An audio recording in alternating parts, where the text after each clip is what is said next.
시간이 되었습니다. 모두 자리에서 일어나셔서 찬송가 623장을 찬양하겠습니다.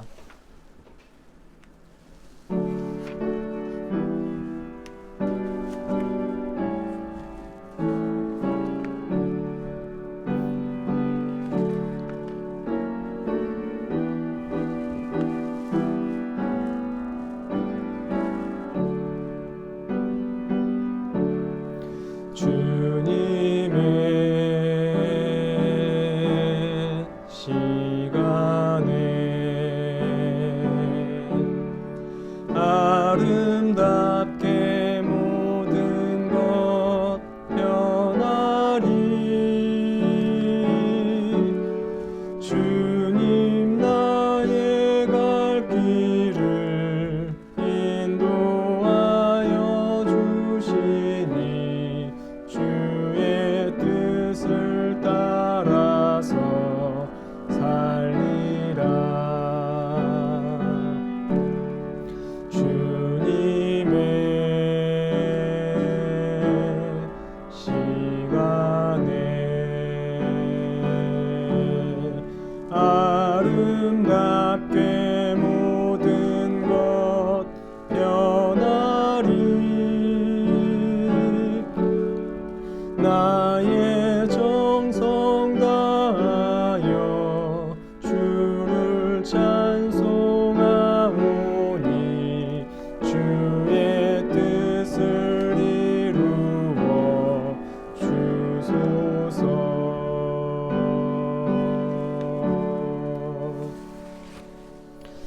사랑하는 여러분, 오늘은 강림절 제4주 주일입니다. 누가복음 1장 48절에서 50절 말씀을 힘입어 하나님을 예배하는 자리로 나아갑시다. 그의 요종의 비천함을 돌보셨음이라. 보라, 이제 후로는 만세에 나를 복이 있다 일컬으리로다. 능하신 이가 큰 일을 내게 행하셨으니 그 이름이 거룩하시며 국률하심이 두려워하는 자에게 대대에 이르는도다. 아멘. 찬송가 120장입니다. 오 베들레헴 작은 골 찬양하겠습니다.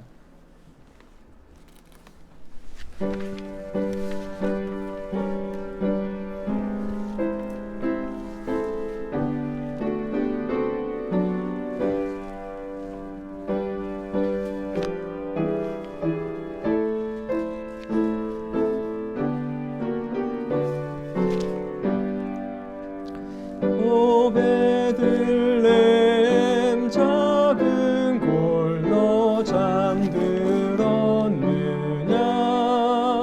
별들만 높이 빛나고 잠잠히 있으니 저 놀라운 빛 지금 캄캄한 이 밤에 온 하늘 두루 비춘 주 너 어찌 모르나. 온 세상 모든 사람들 잠자는 동안에 평화의 왕이 세상에 탄생하셨도다. 저 새벽 별이 홀로 그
함께 하소서.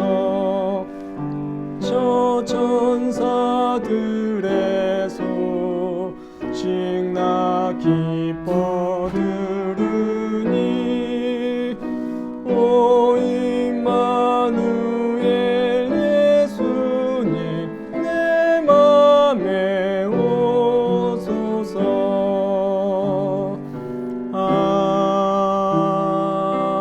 아멘. 이 시간 다 함께 침묵하면서 우리의 한 주간의 삶을 성찰하도록 하겠습니다.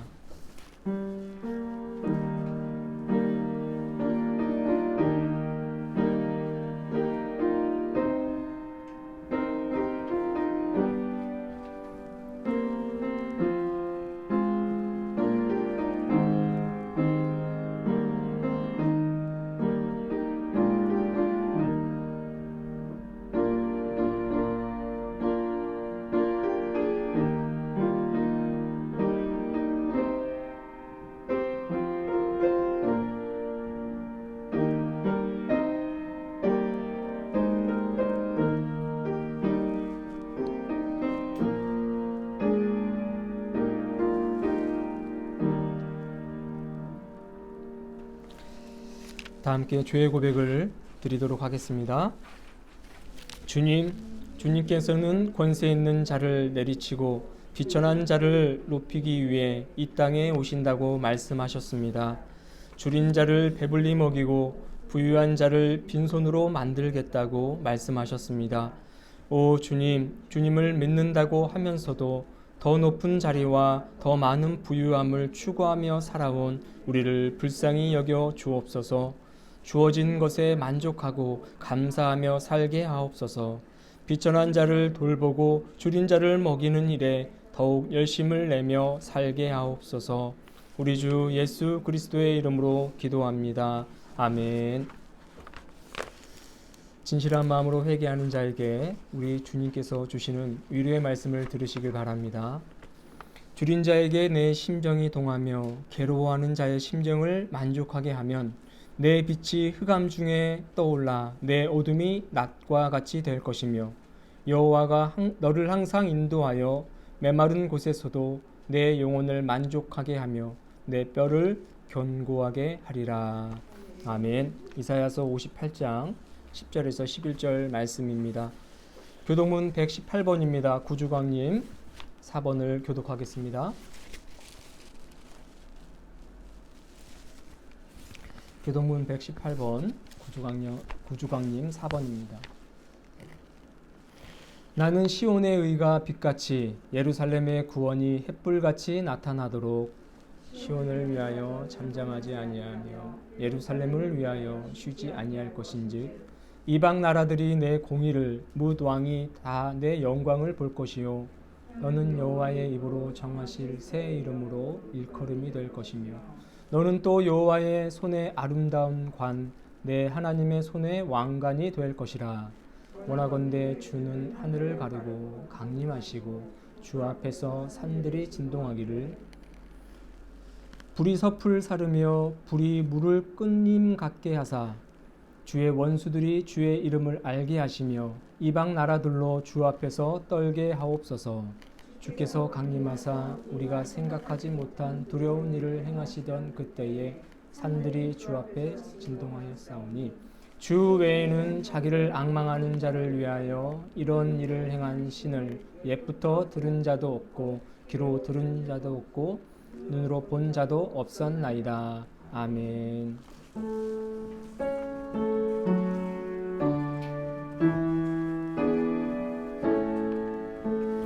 성부 성자와 성령 찬송과 영광 돌려보내세 태초로 지금까지 또 영원 무궁토록 성삼위께 영광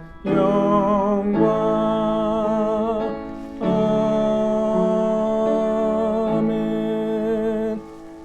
자리에 앉으시길 바랍니다. 기도하겠습니다. 참 좋으신 주님, 또한 사랑과 은혜가 충만하신 하나님, 우리에게 생명과 또한 말씀을 주신 하나님 참 감사합니다. 지난 한 주간 동안 우리의 삶이 하나님의 은혜였음을 이 시간 기억합니다. 그리고 온 마음과 정성 다하여 주님의 이름을 높이오니 이 시간 우리가 드리는 이 예배와 경배를 기뻐받아 주시옵소서. 하나님의 이름이 온 세계 위에 충만히 역사하기를 다시 한번 기원합니다. 하나님이 주신 생명, 하나님 나라 위에 살아가지 못했음을 이 시간 고백합니다. 내 앞에 놓여있는 그 문제 해결만을 위해 급급하며 살아왔음을 이 시간 고백하오니 아버지 하나님 용서하여 주옵시고 다시 한번 자비를 베풀어 주시옵소서.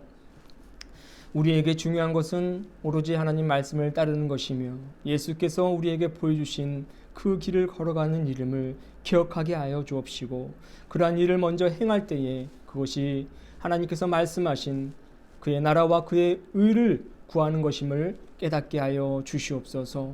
그것을 먼저 구하고 난 다음에 하나님께서 우리의 삶을 채워주시는 넉넉하게 이루어 가시는 그 아름다운 은혜를 경험하며 살 수 있음을 기억하게 하여 주시옵소서. 주님, 코로나19로 인하여 많이 힘든 가운데 있습니다. 좀처럼 박멸되지 않는 이 바이러스를 아버지 하나님 우리는 마주하고 있습니다. 아버지 하나님 이겨내게 하여 주시옵소서. 승리하게 하여 주옵소서. 우리의 삶을 옥죄고 우리의 생명을 앗아가는 저 바이러스에 무릎 꿇지 않게 하시고 우리에게 새 힘과 또 능력을 주시는 주님을 힘입어서 이 바이러스를 이겨낼 수 있도록 역사하여 주시옵소서.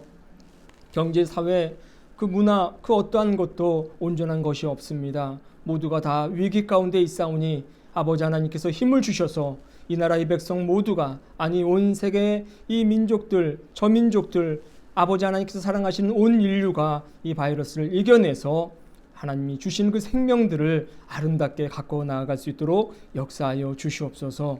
아버지 하나님, 한국교회를 위해서 기도합니다. 흔들리고 위태롭지만 아버지 하나님께서 다시 세워주실 줄로 믿습니다. 의로운 손으로 붙들어 주실 줄로 믿습니다.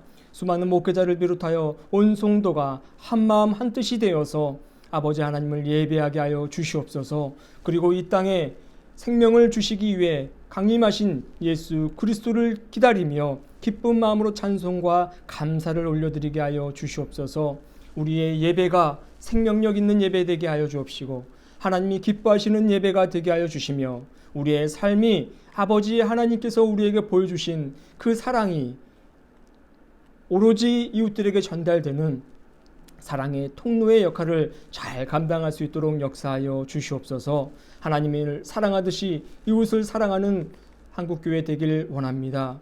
하나님을 사랑하듯이 이웃의 삶을 돌보는 온전한 그리스도인들이 되게 하여 주시옵소서. 함께 가는 교회를 이곳에 세우셨사오니 하나님의 뜻대로 사역하는 교회 되게 하여 주옵시고 접는 해뿐만 아니라 새롭게 시작되어지는 새 해에도 아버지 하나님이 기뻐하시는 사역들만 감당케 하여 주시옵소서. 예배가 살아있게 하여 주옵시고 기도가 응답되게 하여 주옵시며 감격 있는 찬송과 돌봄과 섬김이 있는 아름다운 사랑의 교회가 되게 하여 주시옵소서. 우리의 삶을 온전히 주님께 의탁합니다. 강림절 4주를 맞이하는 우리가 아버지 하나님께서 기뻐하시는 삶으로 살아갈 때에 온전히 우리의 삶 또한 주님께서 붙들어 주신다는 그 믿음을 가지고 살아갈 수 있음을 기억하게 하여 주옵시고 우리의 개인의 삶뿐만 아니라 가정의 삶 또한 내가 속한 직장과 공동체 이 사회에 주님의 사랑과 은총이 넘칠 수 있도록 주님 기도하며 살게 하여 주시옵소서. 하나님의 말씀을 듣습니다. 그 말씀을 우리의 신비에 새기게 하여 주옵시고 새롭게 시작되는 한 주 동안 그 말씀을 힘입어 살아가게 하시며 그 말씀을 이루어낼 수 있는 신실한 그리스도인들 되게 하여 주시옵소서. 주님께서 이곳에 임재하심을 믿으며 예수 그리스도의 이름으로 감사하며 기도하옵나이다. 아멘.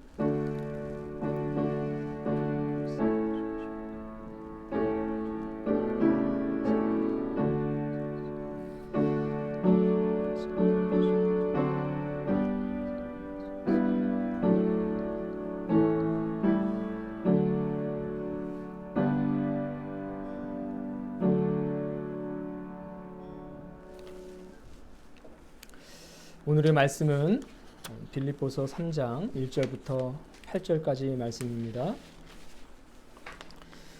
끝으로 나의 형제 자매 여러분, 주 안에서 기뻐하십시오. 여러분에게 같은 말을 되풀이해서 쓰는 것이 나에게는 번거롭지 않고 여러분에게는 안전합니다. 개들을 조심하십시오. 악한 일꾼들을 조심하십시오. 할례를 주장하는 사람들을 조심하십시오. 하나님의 영으로 예배하며 그리스도 예수 안에서 자랑하며 육체를 신뢰하지 않는 우리야말로 참으로 할례를 받은 사람입니다. 하기야 나는 육체에도 신뢰를 둘 만합니다. 다른 어떤 사람이 육체에 신뢰를 둘 만한 것이 있다고 생각하면 나는 더욱 그러합니다. 나는 난지 8해 만에 할례를 받았고 이스라엘 민족 가운데서도 베냐민 지파요 히브리 사람 가운데서도 히브리 사람이요 율법으로는 바리새파 사람이요 열성으로는 교회를 박해하였고 율법의 의로는 흠 잡힐 때가 없습니다. 그러나 나는 그리스도 때문에 나에게 이루었던 것은 무엇이든지 해로운 것으로 여기게 되었습니다. 그뿐만 아니라 나의 주 예수 그리스도를 아는 지식이 가장 고귀하므로 나는 그 밖의 모든 것은 해로 여깁니다.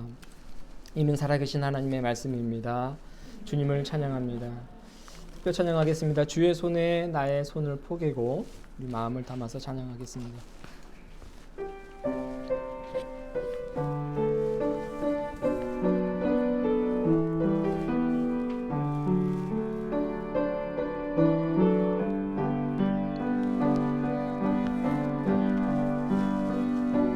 주 보혈 날 정결케 하고 주 보혈 날 자유케 하니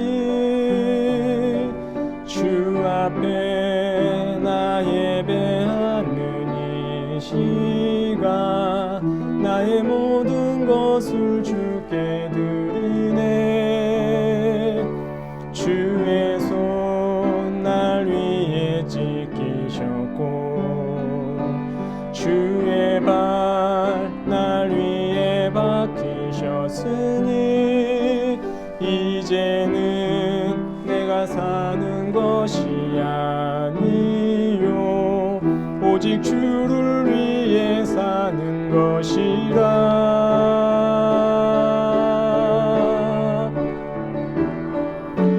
주의 손에 나의 손을 포개고 주의 발에 나의 발을 포개어 나 주와 함께 죽고 또 주와 함께 살리라. 영원토록 주 위에 살리라. 주의 손에 나의 손을 포개고 또 주의 발에 나의 발을 포개어 나 주와 함께 죽고 또 주와 함께 살리라. 영원토록 주 위에 살리라. 주 위에 살리라. 한 번 더 고백하겠습니다. 주 보혈 날 정결케 하고 주 보혈 날 자유케 하니 주 앞에 나 예배하는 이 시간 나의 모든 것을 주께 드리네. 주의 손 날 위에 지키셨고 주의 발 날 위에 박히셨으니 이제는 내가 사는 것이 아니요 오직 주를 위해 사는 것이라.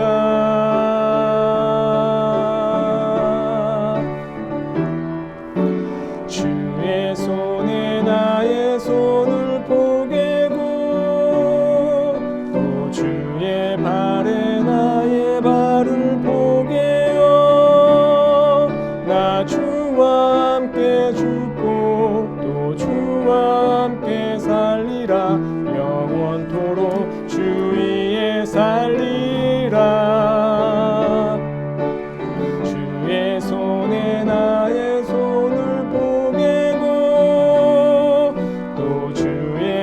아래 나의 발을 포개어 나 주와 함께 죽고 또 주와 함께 살리라 영원토록 주 위에 살리라 주 위에 살리라.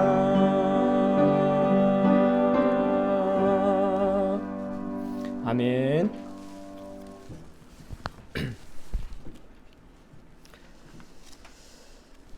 이 찬양의 가사처럼 주님과 함께 살아가실 수 있는 저와 여러분이 되었으면 좋겠습니다.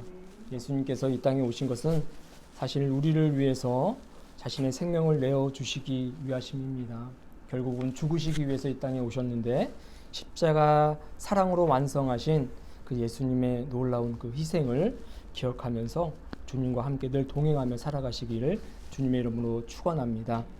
우리 서로 인사하겠습니다. 사랑합니다. 축복합니다. 네, 사랑합니다. 축복합니다. 사랑합니다. 축복합니다. 오늘은 강림절 네 번째 주일입니다. 보시는 바와 같이 우리는 네 번째 초를 밝혔습니다. 네 번째 초가 가지고 있는 의미가 있습니다. 그것은 바로 천사와 사랑을 의미합니다. 누가복음 1장 26절을 보면 천사 가브리엘이 갈릴리 나사렛 마을에 나타나서 예수 그리스도의 어머니가 되시는 마리아에게 은혜 입은 자여 하면서 선포를 하고 아이를 잉태하게 될 것이다 이렇게 말씀을 하죠. 일종의 수태고지를 합니다. 예수님께서 탄생하심을 천사의 입을 통하여 예고하신 것입니다. 누가복음 2장 10절 이하를 보면 예수님께서 탄생하시던 밤에 한밤중에 양을 치던 그 목자들에게 천사들이 나타나서 주 예수 그리스도께서 나타나셨음을 알려주셨죠. 그리고 13절에서는 천사들이 예수님의 탄생을 목도하고 하나님께 찬송과 영광을 올려드리는 장면이 기록되어 있습니다. 제가 읽어드리면 호련히 수많은 천군이 그 천사들과 함께 하나님을 찬송하였다 이렇게 기록이 되어 있습니다. 이처럼 천사를 통해서 예수 그리스도의 오심이 선포가 되고요. 또 하나님을 찬송하게 되는 것이죠. 그래서 네 번째 주일에는 이 천사가 이 네 번째 초의 상징이 됩니다. 그리고 또 한 가지는 사랑이라고 말씀을 드렸습니다. 예수 그리스도의 탄생은 사실 하나님의 인간을 향한 사랑의 결실이 됩니다. 우리를 구원하시기 위해서 독생자를 마다하지 않으시고 그 생명도 아까워하지 않으시고 이 땅에 내려주신 것 자체가 사랑이시죠.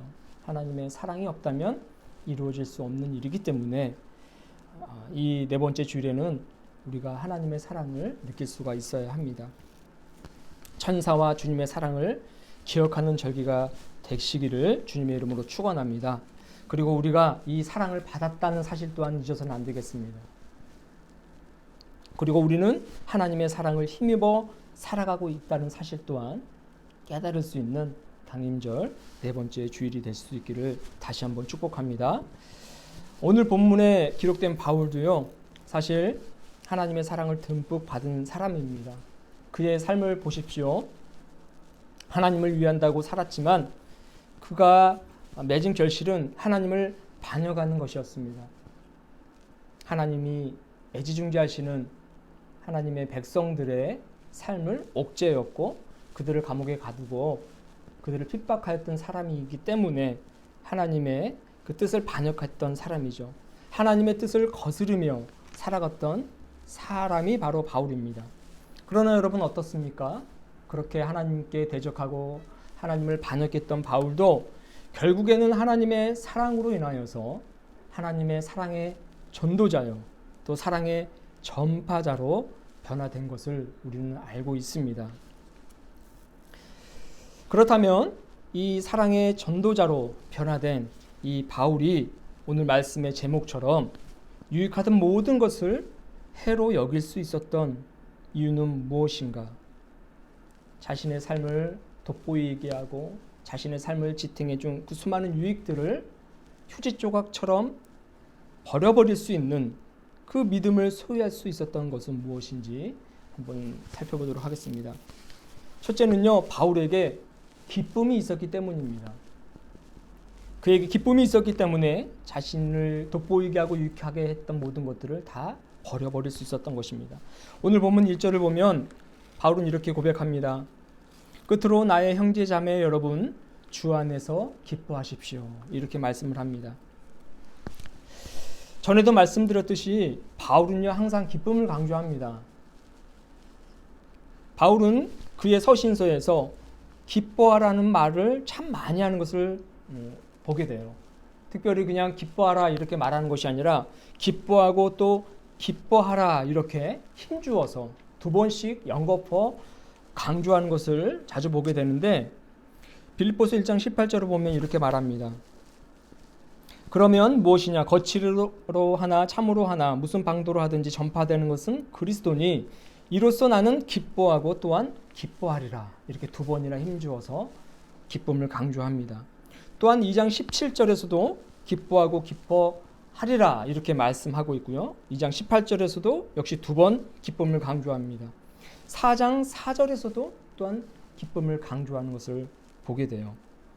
그래서 많은 사람들이 이 바울의 신학, 또 신앙은요, 기쁨의 신학이다 라고 이야기를 하는 거죠. 바울에게 있어서 기쁨을 빼면 아무것도 남지 않는다 이렇게 말씀을 합니다. 바울에게 있어서 그의 사역은, 그의 신앙은 기쁨 없이는 감당할 수 없는 것이기 때문이라고 말을 합니다. 여러분, 우리가 봐도 그렇지 않습니까? 그 누가 보더라도 바울에게 있어서 기쁨은 매우 중요함을 우리는 알 수 있습니다. 그가 오늘 본문에서도 말하고 있듯이 그는 소위 말해서 엘리트 출신입니다. 5절을 보니까 나는 난지 8해 만에 할례를 받았고 이스라엘 민족 가운데서도 베냐민 지파요 히브리 사람 가운데서도 히브리 사람이요 율법으로는 바리새파 사람이요 열성으로는 교회를 박해하였고 율법에 의로는 흠잡힐 데가 없습니다. 이렇게 자신의 삶을 선포하는 것을 보게 됩니다. 할례를 받았고 베냐민 지파고 히브리 사람이고 바리새파 사람이고, 그리고 또 그는 로마 시민권을 가지고 있는 사람 아닙니까? 그러니까 어디에 있어도 항상 빛을 발하는 사람인 거예요. 완벽한 사람인 것입니다. 엘리트 출신의 바울입니다. 남 부러울 것 전혀 없는 이 바울이 모든 것을 다 포기하고 예수를 선포하는 그 모습은요, 기쁨 없이는 감당할 수 없는 거예요. 그 무언가가 있기 때문에 이 모든 것들을 다 버려버리고 살아갈 수 있는 그 무언가가 있기 때문에 바울은 이 신앙을 유지하며 살아갈 수가 있었던 것입니다. 바울에게 있어서 중요한 것은 그를 엘리트로 만들어졌던 수많은 그 유익한 것들을 포기할 수 있었던 것은요, 바로 주를 믿음으로써 예수 그리스도를 따름으로써 얻어지는 기쁨이었던 것입니다. 이 기쁨은 자신을 존재하게 해준 수많은 스펙을 대체하다 못해서 그것을 휴지 조각으로 만들 수 있을 만큼 매우 크고 강력한 것들이었습니다. 이런 격언이 있습니다. 천재는 노력하는 자를 이길 수 없고 노력하는 자는 즐기는 자를 이길 수 없다. 즉 즐거워하는 자를 이길 수 없다. 그 어떠한 일을 할 때에 즐거워하는 자를 노력하는 자는 이길 수 없고 또한 천재 또한 이길 수 없다라는 말이죠. 참 좋은 말인 것 같습니다. 그러나 여러분 한번 따져봐요. 천재는 천재입니다. 정말 천재는 뛰어나요. 천성적으로 어떠한 일을 잘 수행하는 그런 능력을 가진 사람을 아무리 우리가 즐긴다고 해서 그 일을 기뻐한다고 해서 이길 수 없는 일은 아닙니까? 사실 상대가 되지 않겠죠. 천재인데 그 분야에서 최고인데 우리가 아무리 그 일을 즐긴다고 해서 어떻게 그 사람을 이길 수 있겠어요? 아무리 노력한다 해도 안 되는 것도 있는 것입니다. 다만 여러분, 이 격언이 우리에게 주는 교훈은요, 어떤 일을 할 때에 즐거운 마음으로, 즉 기쁨을 가지고 임할 때에 천재를 이길 수 있는 그 놀라운 어떤 만족감을 그 일을 수행하는 스스로가 느낄 수 있는 일이다라고 말을 하는 것이 아닌가 생각이 되는 거예요. 즐거운 마음을 가지고 그 일을 감당할 때에는 스스로가 만족하기 때문에 천재일지라도 함부로 할 수 없는 큰 힘이 있음을 깨우치기 위해서 나온 말일 것이다. 이렇게 저는 생각을 합니다. 천재는 천재예요. 이길 수 없습니다. 그러나 즐거워할 때에 자기 만족이 있다는 거죠. 자신이 그 일을 행할 때에 어떤 에너지와 열정이 생길 수 있다는 것입니다. 바울은요, 그의 삶에 있어서 수많은 스펙들을 대체할 만한 기쁨을 얻었습니다. 그 기쁨의 원천은 어디입니까? 바로 예수 그리스도입니다. 예수 그리스도를 통하여서 그는 기쁨을 얻었어요. 그래서 항상 그는 주 안에서 기뻐하라 이렇게 강조를 하고 있습니다. 그냥 세상 속에서 세상이 주는 어떤 즐거움과 유익, 그것을 즐기면서 기뻐하라는 것이 아니라 항상 바울은 주 안에를 강조합니다. 오늘 1절에서 말하지 않습니까? 주 안에서 기뻐하십시오. 나도 주 안에서 기뻐하여서 나를 돋보이게 했던 수많은 것들을 다 배설물처럼 여길 수 있었습니다. 사람들은 그것을 맹목하며 그것을 쫓아 살지만 그것이 기쁨을 주는 유일한 길이라고 사람들은 그 길을 쫓아가지만 저는 그 길에서 벗어났습니다. 나에게 참 만족을 주고 참 기쁨을 주는 이는 예수 그리스도입니다. 내가 주 안에서 이 기쁨을 누렸을 때에 나를 돋보이게 만들었던 내 육체를 신뢰할 수 있도록 만들었던 그 수많은 것들을 다 해로 여길 수 있었습니다. 그것을 말씀하고 있는 것입니다. 사랑하는 여러분, 우리의 신앙생활에서도 마찬가지입니다. 아니 우리의 삶 속에서도 마찬가지예요. 우리도 기쁨을 가져야 할 줄로 믿습니다. 여러분, 우리도 세상이 주는 기쁨이 아니라 하나님을 통하여 얻어지는 그 기쁨을 누려야 할 줄로 믿습니다. 오늘 바울이 말하듯이 우리가 주 안에서 예수 곁에서 머무를 때에 우리 속에서 기쁨이 솟아난다는 것을 기억하시길 바랍니다. 그 기쁨은 누가 주십니까? 하나님이 주시는 거예요. 내가 주 안에서 있으니 내가 기뻐해야지 이렇게 우리가 의지를 가지고 한다 할지라도 하나님이 주시지 않으시면 우리는 그 참 기쁨, 온전한 기쁨, 세상의 모든 것을 이기고도 남는 그 참 기쁨을 누릴 수가 없는 것입니다. 주님 안에서 머무르시길 바랍니다. 그리고 그 기쁨을 소유하십시오. 그렇게 될 때에 우리는 어둠을 아랑곳하지 않고 고난도 마다하지 않을 수 있는 그 기쁨을 누리며 살 수 있음을 이 시간 깨달으시길 주님의 이름으로 축원합니다. 여러분, 두 번째로 그가 자신을 유익하게 만들었던 모든 것을 해로 여길 수 있었던 것은 바로 부활입니다. 오늘 본문 10절, 11절을 제가 읽어드리겠습니다. 내가 그리스도와 그 부활의 권능과 그 고난의 참여함을 알고자 하여 그의 죽으심을 본받아 어떻게 해서든지 죽은 자 가운데서 부활에 이르려 하노니. 개역 개정은 이렇게 되어 있고요. 오늘 여기 표준 세번역에는 이제 너무 길어서 넣지는 않았습니다. 오늘 이 10절, 11절에서 보면 부활을 계속해서 강조하죠. 두 번이나 강조를 하고 있습니다. 사실 바울에게 있어서 부활은 그의 신앙의 두 번째 핵심입니다. 그의 삶의 두 번째 핵심이죠. 앞서서는 기쁨이라고 했고 두 번째는 바로 이 부활입니다. 바울은요, 부활 아니면 죽음을 달라 이런 신념이 있었던 사람이에요. 그래서 그의 서신서를 보면요, 매우 부활을 많이 강조하는 것을 보게 됩니다. 심지어 고린도서에서는 만약에 부활이 없다면, 만약에 그리스도를 통한 부활이 없다면 우리들만큼 불쌍한 사람들은 없다라고 할 정도로 아주 부활에 대한 확실한 신념을 그는 가지고 있었습니다. 사실 제가 이 말씀을 묵상하다 보니 사실 바울의 모든 면이 다 마음에 들었지만 이 부활에 있어서만큼은 그가 일종의 조금 너무 부활에 집착한 것은 아닌가 하는 그런 약간의 그런 생각들도 제가 좀 가지고 있을 정도로 이 부활에 대한 너무 큰 강조가 있었어요. 부활이 없다면 내가 지금 하는 일이 다 쓸모가 없는 일이고 우리만큼 불쌍한 사람들이 없어요. 이렇게 말하는 것은 한편으로는 그가 정말 이 부활에 대한 확실한 신념이 있지만 그의 사역이 이 부활에만 초점이 맞춰져 있어서 약간 좀 제가 생각하기에는 좀 안타까운 면이 없지 않나 하는 그런 생각이 들었어요. 왜냐하면 굳이 부활이 없더라도 우리가 예수를 믿고 예수님께서 우리에게 원하시는 삶을 살았다면 마지막 순간에 정말 내가 열심히 살았구나, 행복하게 살았구나, 아주 성실하게 살았구나, 하나님께서 기뻐하시는 삶을 살았구나라고 그렇게 생각하면서 생을 마감할 수 있을 것 같거든요. 예수님의 가르침대로 살았다면 후회 없는 삶을 살 것이기 때문에 그 부활에 연연하지 않을 거라고 저는 생각이 되는데, 사실 바울의 입장을 보면 모든 것을 다 포기하고 오로지 예수 그리스도의 부활에만 집중했기 때문에 그것이 인생의 어떤 전부, 인생의 종착지였을 거라고 생각이 들기는 해요. 여러분, 우리는 분명히 부활하는 줄로 믿습니다. 우리의 육체도 부활할 것입니다. 예수 그리스도께서 그렇게 말씀하셨고 우리에게 몸소 보여주셨어요.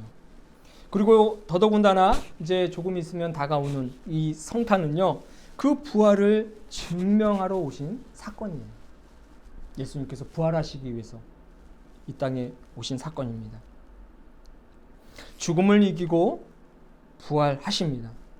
예수님은 생물학적 죽음뿐만 아니라 또한 예수 그리스도를 믿는 사람들, 또 이 땅을 살아가는 수많은 사람들의 부활을 예수님께서 먼저 선보이시고 너희들도 이렇게 될 수 있다라는 것을 알려주신 사건이 바로 이 성탄인 것입니다. 여러분, 사실 우리 인생에 있어서 사실 가장 큰 문제는 죽음뿐만이 아니에요. 사실 죽음에 이르기까지의 그 과정이 매우 우리의 삶에 큰 고통을 안겨다 줍니다. 사실 우리가 죽음에 이르기까지, 우리 생물학적 죽음에 이르기까지 얼마나 많은 심리적인 죽음과 또 정서적인 죽음과 또 감정적인 죽음을 경험합니까? 사람들을 보면 그냥 멀쩡하게 살다가 그냥 이렇게 생을 마감하는 그런 경우는 허다하지 않아요. 많지 않아요. 그 결단에 이르기까지 수많은 사람들은 심리적인 죽음을 경험했어요. 정서적인 경험을 이미 경험했습니다. 감정적인 죽음을 이미 경험했기 때문에 더 이상 희망을 발견하지 못하고 이 죽음에 이르게 되는 것이죠. 여러분, 예수님은 이 죽음에 이르는 그런 과정에 있는 수많은 사람들, 그들이 겪고 있는 그 죽음에서도 부활의 역사를 일으킬 수 있는 그 능력 있는 분이라는 사실을 우리는 기억해야 할 줄로 믿습니다. 심리적인 죽음에서 부활을 경험할 수 있어요. 정서적인 죽음에서 부활을 경험할 수도 있고 감정적인 죽음에서 부활을 경험할 수 있도록 늘 항상 생명력을 공급하시는 분이 바로 예수 그리스도임을 믿으시길 바랍니다. 죽음을 이기는 것보다 사실 앞서 언급한 것들이 더 중요하다고 생각이 되는 거예요. 정서적인 죽음, 심리적인 죽음, 감정적인 죽음, 그 죽음에서부터 마지막에 완전한 그 죽음에 이르기 때문에 그 앞서서 언급한 것들이 더 중요하다고 생각이 됩니다. 사실 우리 믿는 자들에게 있어서 죽음은 그다지 큰 두려움이 아닐 것입니다. 그렇지 않습니까? 저만 그렇게 느끼나요? 우리 그리스도인에게 있어서, 예수를 믿는 자들에게 있어서 죽음은 우리가 확실한 믿음을 가지고 있다면 그다지 큰 두려움이 아닌 거예요. 무엇 때문입니까? 우리가 죽음 이후에 하나님 품에 안식할 수 있기 때문입니다. 정말 그토록 우리가 소망하고 우리가 함께 있고 싶은 그 하나님 품에 안식할 수 있는 길이 열리기 때문이라고 저는 생각이 돼요. 그래서 정말 제대로 된 신앙을 가지고 있는 사람들은 죽음을 두려워하지 않는 것을 보게 됩니다. 우리 믿음의 선조들을 보십시오. 얼마나 많은 그런 도전들 앞에서 생의 위협을 당했음에도 불구하고 그 수많은 칼과 총과 그 죽음을 겁내지 않았지 않습니까? 그것을 보지 않습니까? 믿음을 가지고 있는 자들에게는 죽음은 크다란 두려움이 아니라는 사실입니다. 그렇기 때문에 이 바울이 이 그 어려운 환경 속에서도 사역을 잘 감당하며 살아갈 수 있었던 거예요. 여러분, 우리가 계속해서 봤지 않습니까? 그의 사역을 돌 맞아 죽을 뻔한 일도 있었고, 매 맞아 죽을 뻔한 적도 있었고, 감옥에 갇힌 적도 있었고, 심지어 갇혔던 감옥이 막 무너지고 지진이 나서 생명의 위협을 또 느낀 적도 있었어요. 물론 천사의 도움으로 살아나긴 했지만, 그런 어떤 많은 어려움이 있었음에도 불구하고 그가 완벽하게 또 하나님이 기뻐하시는 사역을 감당할 수 있었던 것은 그의 매일의 삶에서 부활을 경험하고 또 부활을 향한 그 믿음을 가지고 있었기 때문이라는 것입니다. 사랑하는 여러분, 우리들도 마찬가지입니다. 우리가 지금의 이 고난의 시기에 제대로 된 신앙생활, 또 건강하고 행복한 삶을 살기 위해선 우리의 매일의 삶에서 부활을 경험해야 될 줄로 믿습니다. 어둠을 이기고 빛으로 나아가야 돼요. 절망을 이기고 좌절을 이기고 심리적, 정서적 근심과 염려 그 가운데서 우리가 부활을 경험하며 살아가야 하는 것입니다. 특별히 요즘은 코로나19가 아주 골칫덩어리죠. 우리는 코로나19도 이기고 생명의 길로 나아갈 수 있음을 이 시간 기억하길 바랍니다. 주님께서 그것을 증명하셨어요. 우리가 그것을 믿고 살아갈 때에 우리의 삶 속에서 부활의 역사가 일어나게 될 줄로 믿습니다. 마지막으로 세 번째, 바울이 그 수많은 유익들을 다 마다하고 해로 여길 수 있었던 것은 오직 예수 그리스도 그 믿음이 있었기 때문입니다. 오늘 본문 7절을 볼까요? 그러나 나는 그리스도 때문에 나에게 이루었던 것은 무엇이든지 해로운 것으로 여기게 되었습니다. 그뿐만 아니라 나의 주 예수 그리스도를 아는 지식이 가장 고귀함으로 나는 그 밖의 모든 것은 다 해로 여깁니다. 이렇게 고백을 하고 있습니다. 오직 예수였어요. 바울은. 그의 신학 세 번째 아주 중요한 이 단어가 바로 오직 예수입니다. 한 교회에서는요, 성도 간의 인사가 오직 예수였어요. 우리는 보통 안녕하세요, 감사합니다, 환영합니다 이렇게 인사를 하는데 그 교회에서는 그런 말은 일절 없고 오직 예수였습니다. 성도가 처음 만나도 교회 입구에 들어와도 오직 예수, 그 오직 예수 안에 다 포함되어 있는 거예요. 지난 한 주 잘 지냈습니까? 자, 오늘 은혜 받았습니다. 오직 예수. 안녕히 가십시오. 다음 주에 또 만납시다. 이것도 오직 예수였어요. 그러니까 오직 예수가 그 교회에 아주 공통적으로 통용되던 인사법이었습니다. 처음에는 무척이나 어색했어요.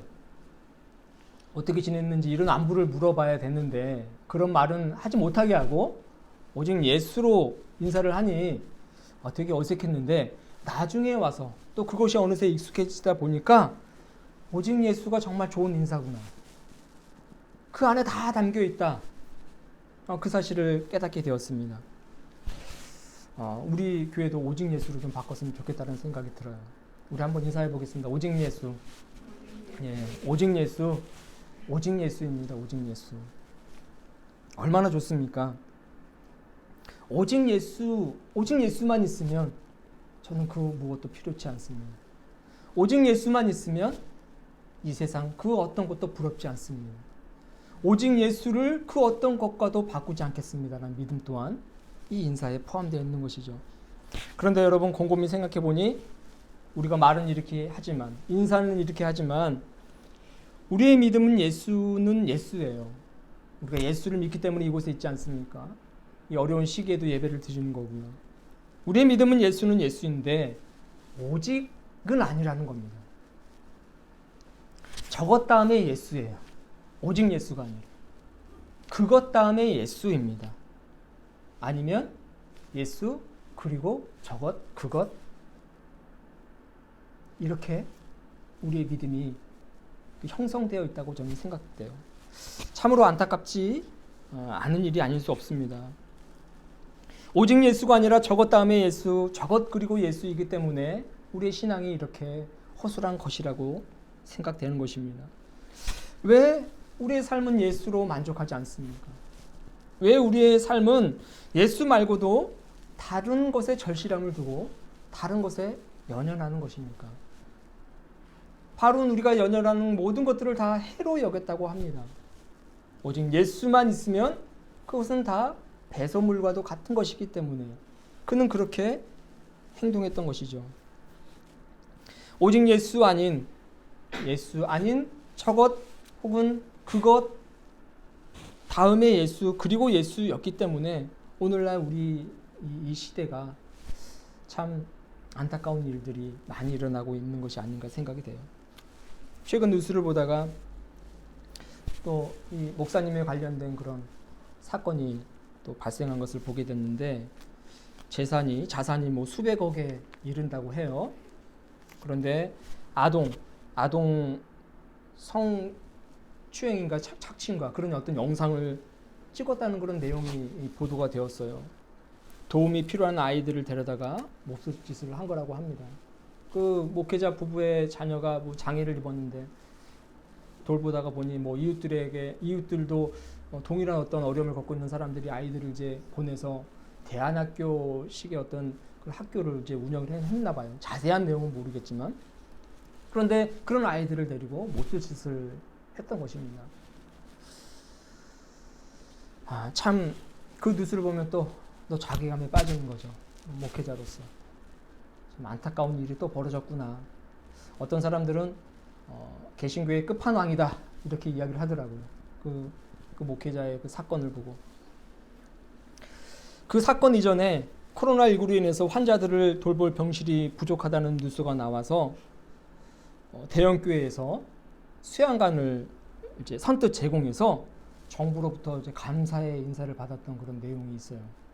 저는 그 기사를 보고 저도 모르게 어깨에 뽕이 들어갔습니다. 어깨에 힘이 확 들어가더라고요. 야, 그동안 손가락질만 받던 교회가 이렇게 칭찬을 받는구나. 댓글을 보니 모두가 다 고맙다는 그런 인사를 썼더라고요. 역시 교회다운 어떤 모습을 보여주고 있구나. 이렇게 칭찬 일세에 이어서 저뿐만 아니라 다른 성도님들도 어깨에 뽕이 들어갔겠구나. 힘이 좀 들어갔겠구나. 으쓱했겠구나. 그런 생각이 들었었는데 얼마 지나지 않아서 저런 또 엄청난 사건이 터진 것입니다. 그 목사라는 그 사람 한 사람으로 인해서 저는 목사로 살면서 목사라는 그 말을 입에 담기도 부끄러울 때가 종종 있어요. 첫 번째는 너무나도 훌륭하신 목사님을 볼 때 그렇습니다. 감히 내가 저분들과 같은 그런 직분을 가지고 있구나. 나는 모자라도 한참 모자란데 나는 과연 저분들처럼 목회를 할 수 있을까? 그런 어떤 생각 때문에 좀 부끄러울 때가 있고요. 또 한 가지는 바로 제가 앞서 말씀드렸던 그런 일들이 있을 때입니다. 목회자의 일탈과 범죄 소식을 들었을 때이죠. 목사답지 못한 행실로 사회적 물의를 일으키는 그런 소식을 들을 때마다 자괴감에 빠지고 매우 부끄럽습니다. 왜 저들은 그런가요?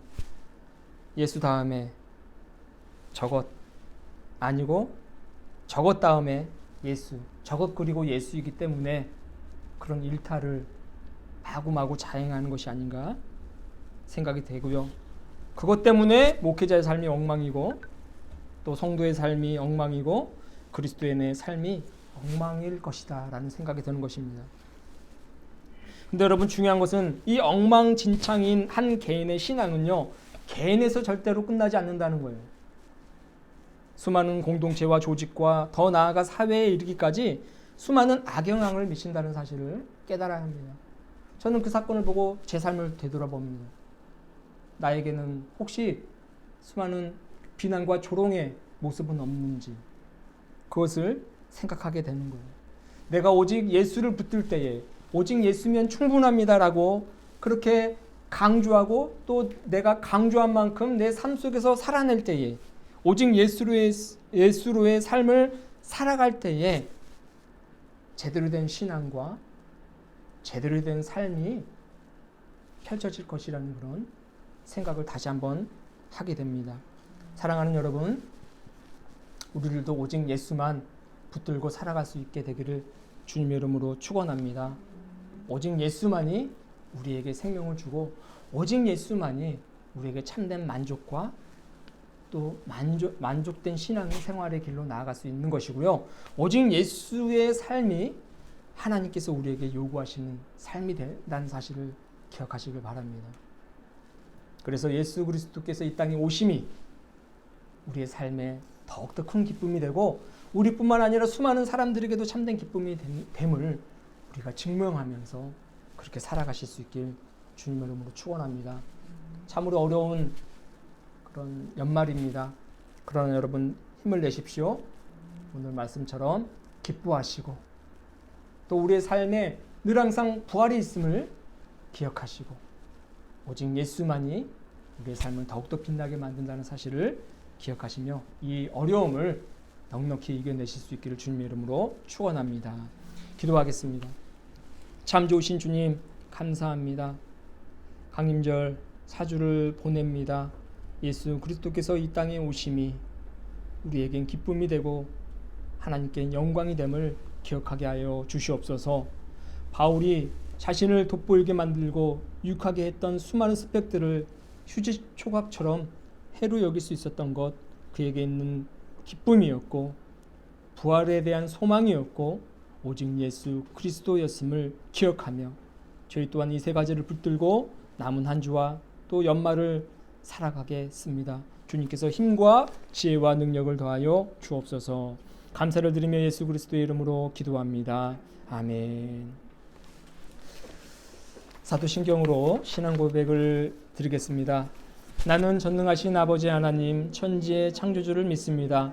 나는 그의 유일하신 아들 우리 주 예수 그리스도를 믿습니다. 그는 성령으로 잉태되어 동정녀 마리아에게서 나시고 본디오 빌라도에게 고난을 받아 십자가에 못 박혀 죽으시고 장사된 지 사흘 만에 죽은 자 가운데서 다시 살아나셨으며 하늘에 오르시어 전능하신 아버지 하나님 우편에 앉아 계시다가 거기로부터 살아있는 자와 죽은 자를 심판하러 오십니다.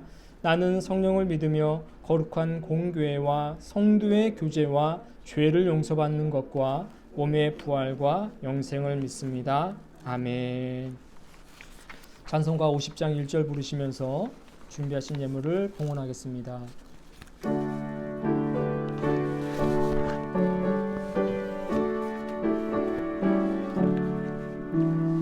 내게 있는 모든 것을 아낌없이 드리네. 사랑하고 의지하며 주만 따라 살리라. 주께 드리네. 주께 드리네. 사랑하는 구주 앞에 모두 드리네. 아멘. 드려진 예물 위해서 기도하겠습니다. 주신 주님의 은혜 기억하며 귀한 예물 드립니다. 우리의 생명과 시간과 삶 또한 드립니다. 이 예물이 하나님 나라를 확장하는 귀한 도구가 되게 하여 주시옵소서. 교회를 기억하고 돕는 손길들 위해 함께하사 그의 가정이 늘 평안케 하시고 주님이 주인 되심으로 말미암아 하늘로부터 공급되어지는 신령한 은혜를 누리며 살게 하여 주시옵소서. 어떤 어려움이 있는지 모르오나 주님께서 그 어려움을 해결하여 주옵시고 오직 주 안에 머물 때에 그 어려움을 넉넉하게 이길 수 있는 힘과 용기와 지혜가 생긴다는 사실 또한 깨달으며 살아갈 수 있도록 도와주시옵소서. 새롭게 시작되는 한 주 주님께서 함께 하실 줄로 믿습니다. 모든 것을 감사드리며 살아서 역사하시는 예수 그리스도의 이름으로 봉헌하며 기도합니다. 아멘. 교회 소식을 전하겠습니다. 자세한 사항은 주보를 참고해 주시길 바랍니다. 오늘은 강림절 4주입니다. 우리를 구원하기 위해 이 땅에 오신 예수 그리스도께 감사를 드리시고 또 기쁜 마음으로 기다리시기를 바랍니다. 성탄 감사 예배 12월 25일 금 오전 11시에 예정이 되어 있습니다. 송구 영신 예배 12월 31일 밤 11시 30분 그때 계획이 되어 있는데요. 지금은 2.5단계인데 앞으로 또 3단계로 또 격상될 가능성이 있다고 해요. 그렇게 될 경우에는 비대면 예배로 전환될 수 있다는 사실을 기억하시길 바랍니다.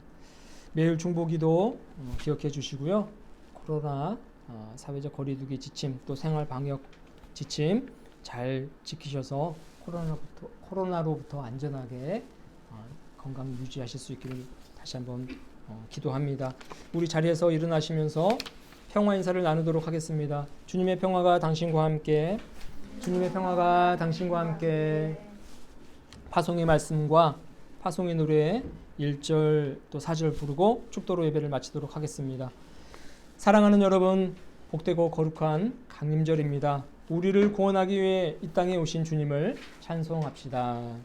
주님을 찬양합니다. 아멘. 주여 어서 오소서. 아멘.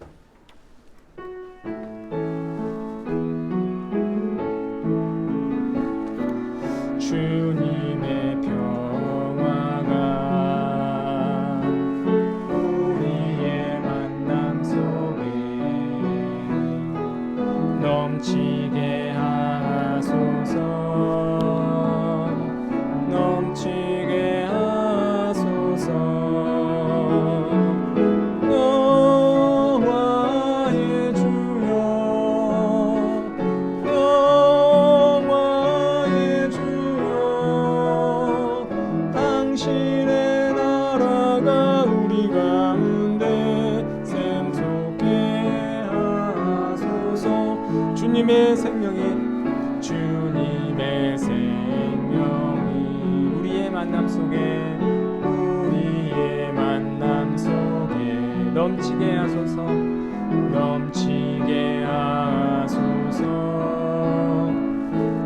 넘치게 하소서. 생명의 주여, 생명의 주여, 생명의 주여,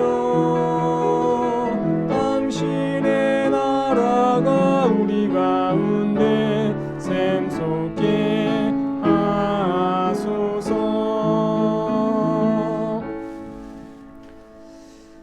이제는 우리 주 예수 그리스도의 구속의 은혜와 하나님 아버지의 놀라우신 사랑하심과 성령의 감화감동 위로 역사하심이 예배를 마치고 세상을 향해 나아가는 교우들의 머리 위에 가정과 직장과 만나는 이웃들, 이 나라와 이 민족 백성들 위해 이제부터 영원토록 함께 하시기를 간절히 축원하옵나이다. 아멘.